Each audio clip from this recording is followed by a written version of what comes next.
¿Es Ali el mismo luchador que fue derrotado por un luchador con 7 peleas? Algunas leyendas del boxeo están haciendo afirmaciones impactantes sobre Muhammad Ali y está generando un fuerte rechazo. Él ganó 2 y yo gané 1, pero mira la situación completa ahora. Los quiero. Las entrevistas antiguas y los clips resurgidos se están viralizando. Tú, te noquean en frío salchicha conejo. Probé eso de Ali, por cierto. Disculpa. Sabíamos que Ali tenía rivales, pero no a este nivel de crítica. Entonces, ¿qué exactamente se dijo y por qué está estallando ahora? Analicémoslo. El hombre que lo ayudó y lo que volvió. La historia de por qué Joe Frazier dijo que quería enterrar a Muhammad Ali no comienza con odio. Comienza con dinero y una llamada telefónica al presidente de los Estados Unidos. En 1967, el gobierno estadounidense le quitó a Muhammad Ali su título de peso pesado. Ali se había negado a ser reclutado en el ejército de los Estados Unidos, citando su fe como ministro musulmán y su objeción a la guerra de Vietnam. El gobierno no aceptó el razonamiento. Sus licencias de boxeo fueron revocadas, su título se fue. Los ingresos de los que dependía, la única carrera que había construido, fue cortada. Ali tenía 25 años, no tenía ingresos, tenía un hogar que mantener. Joe Frazier lo ayudó. Frazier le prestó dinero a Ali durante los años de su exilio del boxeo, manteniendo las finanzas de Ali estables mientras el sistema legal resolvía el caso del reclutamiento. También hizo algo más. Frazier utilizó su posición como campeón para cabildear al presidente Richard Nixon a favor de Ali, presionando por el derecho de Ali a volver al deporte. La prohibición de Ali fue levantada, volvió al boxeo, y luego Ali se volvió contra Joe Frazier. Cuando los dos hombres se preparaban para lo que el mundo llamaría la pelea del siglo, Ali lanzó una campaña pública contra Frazier que no tenía nada que ver con el boxeo. Llamó a Frazier Uncle Tom, lo llamó gorila, lo llamó feo y maloliente. Le dijo al país que Frazier era una herramienta del enemigo que estaba en el ring solo por dinero, mientras que Ali se enmarcaba a sí mismo como luchando por 30 millones de personas negras. Cada una de estas palabras se pronunció en público en televisión, en conferencias de prensa, en micrófonos sostenidos por reporteros que las transmitieron a millones. El término Uncle Tom fue el instrumento más afilado en el vocabulario de Ali en ese momento. Significaba un hombre negro que servía al poder blanco. Esto es lo que Ali llamó a Joe Frazier en público y repetidamente frente a audiencias que no tenían razón para verificarlo contra la biografía real de Frazier. Los hijos de Frazier fueron burlados en la escuela por lo que Ali dijo sobre su padre. Partes de la comunidad negra se volvieron contra él. Fue tratado como el enemigo de su propio pueblo basándose únicamente en una historia que Ali había elegido contar. Frazier no tenía una conferencia de prensa lo suficientemente rápida para corregirlo. No tenía una plataforma construida para la velocidad de la boca de Ali. Esta lesión no fue física. Fue la posición de un hombre en la comunidad que más le importaba y no sanó. En su autobiografía de 1996, Frazier criticó a Ali. Dijo que lo que Ali había hecho fue un intento cínico de hacerme sentir aislado de mi propio pueblo. Escribió que quería sacarle el corazón a Ali. Estas no fueron palabras del calor de un momento. Eran palabras de un hombre que había estado viviendo con esta lesión durante un cuarto de siglo. Cuando a Ali se le diagnosticó la enfermedad de Parkinson y el público comenzó a ver cómo la condición se apoderaba de él, los periodistas acudieron a Frazier para obtener una reacción. Y lo que recibieron no fue lo que esperaban, sin calificativo, sin suavización. No había brecha entre lo que sentía y lo que dijo. En una entrevista posterior, un periodista se sentó con Frazier y le preguntó directamente sobre el estado de su relación con Ali en los últimos años de Ali, si aún hablaban, qué quedaba entre ellos después, cómo ha sido tu relación con él en los últimos años, ¿todavía hablas con él? Bueno, no estoy seguro de que pudiera mantener una conversación, como tú y yo. Reconoció directamente la enfermedad de Parkinson de Ali, no con lástima, no con triunfo, solo como un hecho señalado por un hombre que había visto la progresión de las condiciones desde la distancia. Un tipo al que lo bendijo para vivir tanto tiempo, con el problema que tiene, tú, y luego en la misma entrevista, algo que mostró lo que la enemistad había estado llevando debajo de toda la amargura. Y solo veo como uno para cualquier preocupación. Y estoy rezando todos los días para que le vaya bien. Cada día rezaba por Ali todos los días. Y irá y dirá cómo está bien como Dios tú y yo para pasar y repartir bien. ¿Sabes? Rezo por eso para él. Ali se disculpó públicamente en 2001 en una entrevista del New York Times por lo que había dicho sobre Frazier a lo largo de los años. Y Frazier dijo en 2008 que perdonó a Ali en las 3 peleas en el registro oficial de 2 victorias para Ali y 1 para Frazier. Frazier tenía sus propias. Bueno, el número 1 digamos que tuvimos 3 la pelea más grande de la historia. Los jueces dijeron 2-1. Frazier dijo 3-0. Él ganó todas, no solo las peleas, la situación completa. Él ganó 2 y yo gané 1. Pero mira la situación completa ahora. Yo gané todas, Joe Frazier murió de cáncer de hígado el 7 de noviembre de 2011. Ali asistió a un servicio familiar privado y llamó a Frazier un gran campeón. El hombre que había llamado a la Casa Blanca por Muhammad Ali, que le había dado dinero cuando el gobierno lo había quitado todo, fue a su tumba, habiendo pasado la mayor parte de 4 décadas cargando lo que Ali había hecho con esa ayuda. El registro de lo que pasó entre ellos se dejó exactamente como ambos hombres lo dejaron. 3 guerras, como cada pelea agregó otra capa al odio. Las 3 peleas entre Muhammad Ali y Joe Frazier se tratan en la historia del boxeo como la trilogía definitiva del deporte. Una secuencia de combates tan consecuentes que ninguna otra serie en la división de pesos pesados ha sido colocada por encima de ellas en términos de su impacto colectivo en el deporte y en la cultura que lo rodea. Pero para los hombres que estaban dentro de esas peleas, la trilogía no fue un logro deportivo. Fue una lesión de una década entregada en 3 cuotas. Cada una, dejando algo en ambos hombres que ningún médico podía tratar y ninguna tarjeta de puntuación de jueces podía explicar completamente. La primera pelea llegó cargando un peso que ningún combate único había sido construido para sostener. Ali pasó meses antes del 8 de marzo de 1971, llamando a Frazier Uncle Tom y un gorila en la televisión nacional. Frazier entró al Madison Square Garden, no solo cargando las demandas de luchar contra uno de los pesos pesados técnicamente más dotados vivos, sino el peso acumulado de todo lo que Ali había dicho sobre él, sobre su familia y sobre lo que representaba. Ese peso en un luchador construido de la manera en que Frazier fue construido quema limpio. Se convierte en combustible. La pelea fueron 15 asaltos de 2 pesos pesados completamente realizados operando en el borde externo de lo que la división podía producir. Ali se movió y golpeó con la velocidad y precisión que lo hacía diferente a cualquiera que hubiera usado guantes en ese peso. Frazier avanzó con el gancho izquierdo y la presión implacable que había sido su marca registrada desde antes de que alguien fuera de Filadelfia conociera su nombre, cortando el ring, comiendo castigo y convirtiéndolo en movimiento hacia adelante, negándose a negociar con la distancia. La multitud en Madison Square Garden había pagado precios récord por estar en el edificio, lo que presenciaron ganó cada dólar. Frazier ganó por decisión unánime. En la ronda 15 el gancho izquierdo conectó. Ali cayó a la lona y por un momento claro. El hombre que había llamado a Joe Frazier feo, maloliente y gorila, estaba tendido en el piso de la arena más famosa del mundo. Frazier se paró sobre él. La pelea terminó. Las tarjetas de puntuación entregaron la primera pérdida profesional de la carrera de Muhammad Ali, y la entregaron a Joe Frazier, el hombre que le había prestado dinero a Ali e hizo llamadas telefónicas a la Casa Blanca en su nombre. Para Frazier, este era el lenguaje que ni siquiera Ali podía torcer. Las tarjetas de puntuación existían fuera de la narrativa. Ninguna conferencia de prensa podía deshacer.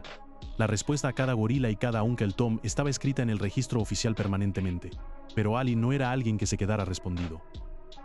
En enero de 1974, los 2 hombres pelearon de nuevo, una revancha sin título, ya que Frazier había perdido el campeonato de peso pesado contra George Foreman en el ínterin. La segunda pelea se desarrolló de manera diferente a la primera. Ali se movió más, controló el ritmo, manejó la distancia que la primera pelea le había negado, y mantuvo el gancho izquierdo en un rango donde no podía alcanzarlo consistentemente. No hubo derribo, ningún momento único de drama definidor, solo asaltos acumulándose a favor de Ali. Limpio y metódico, Ali ganó por decisión unánime. La serie estaba empatada 1-1. La tercera pelea fue requerida. Y la tercera pelea, el Thriller en Manila, celebrada en el Coliseo Araneta en Filipinas el 1 de octubre de 1975, se convertiría en la pelea que definió cómo ambos hombres fueron recordados, no solo como boxeadores, sino como hombres que habían puesto todo lo que tenían en algo tan extremo que ninguno de ellos sería completamente igual después. La pelea fue brutal de maneras que escalaron más allá del lenguaje ordinario del deporte. 14 asaltos de 2 hombres, golpeándose mutuamente con el tipo de fuerza y acumulación que los cuerpos no fueron construidos para absorber limpiamente. Ali estaba recibiendo golpes al cuerpo y la cabeza del gancho izquierdo de Frazier, el mismo arma que lo había derribado en la ronda 15 de la primera pelea. Frazier estaba recibiendo el jab de Ali en combinaciones con una implacabilidad que estaba comenzando a mostrarse en el área alrededor de sus ojos. En los asaltos intermedios, la hinchazón había comenzado. En los asaltos posteriores, la visión de Frazier fue severamente comprometida. Ambos ojos hinchados, su campo de visión se redujo al punto donde alejarse de los golpes de Ali requería reacción a sonidos y patrones en lugar de ver claramente qué venía. Siguió lanzando, siguió presionando. El gancho izquierdo seguía hacia Ali, más lento ahora, el cuerpo detrás de él trabajando, pero aún yendo. Antes de la ronda 15, el entrenador de Frazier, Eddie Fuch, intervino y detuvo la pelea. Frazier quería salir para esa ronda. Quería lanzar más al hombre al otro lado del ring, pero Fuch tomó la decisión. Se acabó. Ali había ganado. Frazier nunca perdonó completamente a Fuchs por esa decisión. Creía que podría haber continuado. Ya sea que pudiera haber o no, ya sea que otra ronda hubiera cambiado el resultado o simplemente hubiera aumentado el daño. Esa es la clase de pregunta que no tiene una respuesta limpia.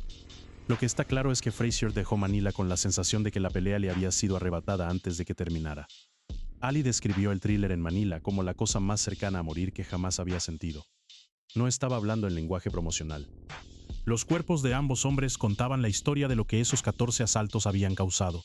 La discusión médica en torno a la enfermedad de Parkinson de Ali ha incluido consistentemente el papel del trauma cráneoencefálico acumulativo a lo largo de su carrera, y las 3 peleas de Frazier ocupan una posición prominente en esa historia. Las guerras entre esos dos hombres dejaron marcas que solo se revelaron años después.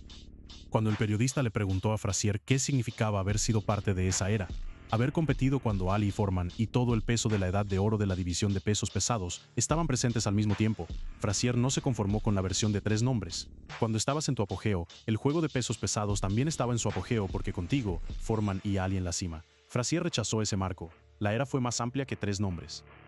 Patterson, Holmes, Lon, Foreman y otros. Todos aportaron algo a ese periodo de la división de pesos pesados, y Frazier los quería en la imagen. El enemigo moral, Floyd Patterson, y la cruzada que no pudo ganar. Lo que Floyd Patterson sintió por Muhammad Ali fue completamente diferente de lo que Joe Frazier sintió. El odio de Frazier era personal, la lesión específica y corrosiva de un hombre que había sido ayudado por alguien en quien confiaba y repagado con años de humillación pública. La oposición de Patterson era algo más de naturaleza, algo más de origen. Era la convicción moral completa de un hombre que creía con una seriedad completa que Muhammad Ali era un peligro activo y mensurable para la América Negra, para los Estados Unidos y para la institución del boxeo en sí. Patterson fue campeón de peso pesado 2 veces, el primer hombre que recuperó el título después de perderlo. Era un hombre cuya comprensión del progreso de los derechos civiles fue construida sobre la integración y la participación en instituciones cívicas estadounidenses. La conversión de Ali en 1964 a la Nación del Islam, el cambio de nombre de Cassius Clay a Muhammad Ali. La asociación con Malcolm X, la ideología separatista de la organización a la que se había unido, puso a los dos hombres en extremos opuestos de una división cultural tan amplia que ningún evento deportivo podría contenerla completamente. Patterson miró a la Nación del Islam y vio no una comunidad religiosa, sino una amenaza. Dijo esto públicamente con el tipo de convicción deliberada que señala a un hombre que ha pensado la posición y está dispuesto a defenderla. Llamó a los musulmanes negros una amenaza para los Estados Unidos y una amenaza para la raza negra. Declaró públicamente que Cassius Clay se está deshonrando a sí mismo y a la raza negra y que la imagen de un musulmán negro como el campeón de peso pesado mundial deshonra el deporte y la nación. Cada una de esas declaraciones fue una posición pública deliberada, no un desliz de conferencia de prensa. La negación sostenida de usar el nombre de Ali fue el acto más visible y más sostenido de no reconocimiento de Patterson. En cada entrevista, en cada conferencia de prensa, en cada cita, dijo Cassius Clay, no por ignorancia, no por confusión, como una posición. Ali lo vio exactamente por lo que era, una negación a verlo como era, una negación de la persona que había elegido convertirse, y eligió responderlo en el único lugar que importaba para ambos. Ali y Malcolm X etiquetaron a Patterson como Uncle Tom y lavado de cerebro, enmarcando la política de integración de Patterson como una forma de civilidad al poder blanco, presentando al hombre que había enmarcado a Ali como una amenaza como la amenaza real para su propio pueblo. La ironía era densa, y ninguno de los dos hombres parecía registrarla. Ambos estaban llamando al otro un traidor a la América Negra. Ambos estaban convencidos de que el otro era el instrumento del establishment, pero solo uno de ellos estaría de pie en el ring al final del 22 de noviembre de 1965. Ali ganó por TKO en la ronda 12, pero la manera de la victoria se convirtió en la segunda controversia de la pelea. Se informó que Patterson entró en el combate con una lesión de espalda que había comprometido su movimiento antes de que llegara al ring. A mitad de los asaltos, con la capacidad de Patterson de moverse efectivamente reducida, Ali no estaba terminando la pelea. La estaba extendiendo, golpeando, moviéndose, burlándose, permitiendo que Patterson absorbiera asalto tras asalto de castigo, en lugar de terminar el combate limpiamente cuando la oportunidad estaba disponible. Los observadores ringside y los críticos lo llamaron crueldad deliberada. Y Ali dijo después que había mostrado misericordia, una vez que identificó la extensión de la lesión de Patterson, que había castigado en lugar de terminar por restricción. Ambas cosas pueden llevar verdad. Lo que estaba más allá de cualquier argumento era el resultado. Ali había entrado en ese ring, tomado el marco moral de Patterson, y lo había desmantelado en 12 asaltos frente a las cámaras que habían transmitido los discursos prepelea de Patterson. El campeonato de peso pesado se mantuvo con el hombre de la Nación del Islam. El acto de reclamación principiada de Patterson había fracasado públicamente y completamente en el único idioma que importaba en ese edificio. La relación entre Patterson y Ali no parece haber viajado hacia la conciliación de fin de vida que el arco de Fraser-Ali finalmente produjo. La amargura entre ellos estaba principalmente vinculada al choque ideológico de mediados de los años 60. Y mientras esa era se movía hacia la historia y el paisaje político, se desplazaba alrededor de ambos hombres. La intensidad específica del conflicto parece haberse desvanecido. En lugar de ser resuelto a través de ningún acto formal de perdón, no hubo una autobiografía publicada con el equivalente de la cita del cementerio de Frazier. No hubo una disculpa documentada y un contraperdón. Lo que quedó fue el registro, las condenas previas a la pelea de Patterson, su creencia públicamente expresada de que Ali deshonró la raza negra y el TKO de 12 asaltos que terminó su cruzada moral antes de que pudiera terminarla. El desprecio que vino desde todas direcciones. Joe Frazier cargaba la herida que nunca se cerró completamente. Floyd Patterson lanzó la campaña moral más explícitamente declarada. Pero el don singular de Muhammad Ali para generar oposición no se limitaba a esos dos hombres. Coleccionaba enemigos de la manera que otros campeones coleccionaban cinturones con precisión consistente y metódica, cada uno construido a partir de lo específico que había identificado en el hombre al otro lado de la que haría más daño. Había otros, luchadores y leyendas de diferentes eras, diferentes orígenes, diferentes razones. El desprecio de cada hombre llegó desde una dirección completamente propia. Tomados en conjunto, mapearon el perímetro completo de lo que Ali hizo a las personas que se encontraban con él. Sonny Liston era el hombre que Ali había destronado para convertirse en campeón en primer lugar.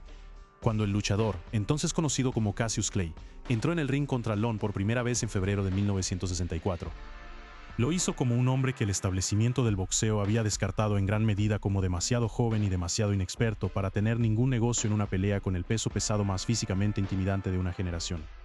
Lon había destruido a Floyd Patterson 2 veces. No lo había vencido, lo había destruido con el tipo de eficiencia clínica que provenía de un luchador cuya reputación solo podría sacudir la confianza de la mayoría de los oponentes antes de la campana de apertura.